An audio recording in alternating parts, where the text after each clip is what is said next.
السلام عليكم ورحمة الله وبركاته. وادي السلام marka hore waxaa idin leeyahay waqtigu ha idin wacnaado meel kastaad joogtaan bedel iyo dibadba dadkayga aan jeclaa ayaa tihiin waxaynu in yar insha allahu tacaala aynu iska odhan doonaa cudurka covid-19 amba coronavirus la yidhaahdo. Cudurkan waa cudur sida duriga oo kale u faafa, waa cudur lagu kala qaado taabashada is-ururka bulshada iyo maaragtay qofka oo taxadiri waaya. Waxyaabaha cudurkan ilaa iyo hadda lagu kalsoon yahay ee la odhan karo waa dawadiisa koobaad. Waxaa la yidhi markii hore waxa weeye qofku inuu iskarantiilo oo guriga u joogo oo aanu bixin, laakiin taas wuu soo dhaafay oo iminka dadkii guryaha ku karantiilaa ayaa dhimanaya.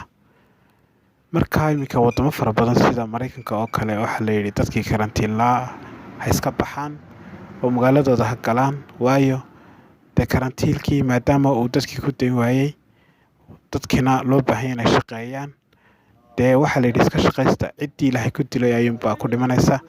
Laakiin anigu waxaan aad iyo aad ugu kalsoonahay qofku haddii uu taxadar fara badan sameeyo oo uu badsado biyaha caadiga ee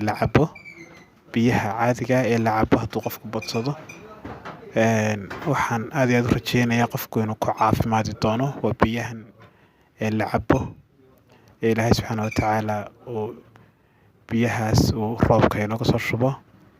wajacalnaa min almaa'i kulli shayin xayin buu ilaahay yidhi. biyaha waxaanu ka yeelay shay kasta kuwa nooleeya. Markaa biyuhu waa dawada koobaad ee aynu ku badbaadi karno, ee ilaahay aynu kaga rajeynayno ku badbaadno. waa qofka oo biyaha badsada oo maalintii biyo aad iyo aad u fara badan caba. sidoo kale duriga qofku markuu qaado waxaynu naqaanaa dadkeena hore inay iska ilaalin jireen biyaha oo la odhan jiray duriga ayaa kugu sii canqaranaya amba kugu sii badanaya, laakiin taas waxay ahayd arrin jaahili ah oo qofka bini aadamka waxaa loo baahan yahay inuu biyaha aad iyo aad u badsado xataa markuu caafimaadka qabo, waayo caafimaadkiisa ayaa ku xidhan. qofku ka biyo cabka badan yahayna uu ka caafimaad badan yahay, waa sida dhakhaatiirtu ay sheegeen.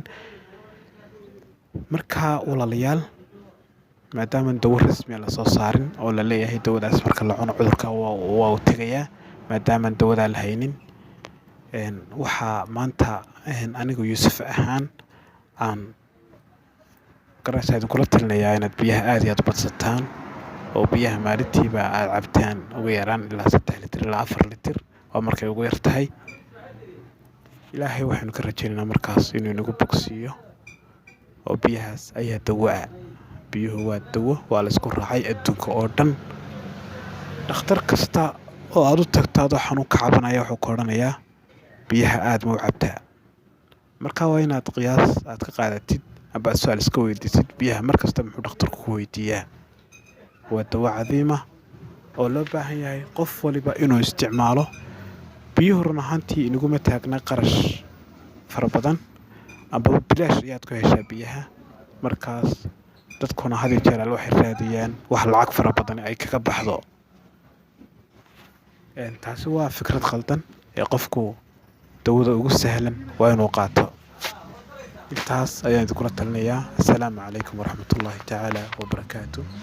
channelkeenna haddaad ku cusub tahay subscribe saar, like, share iyo comment intaba. commentiga nagu roo wixii su'aalaad qabto.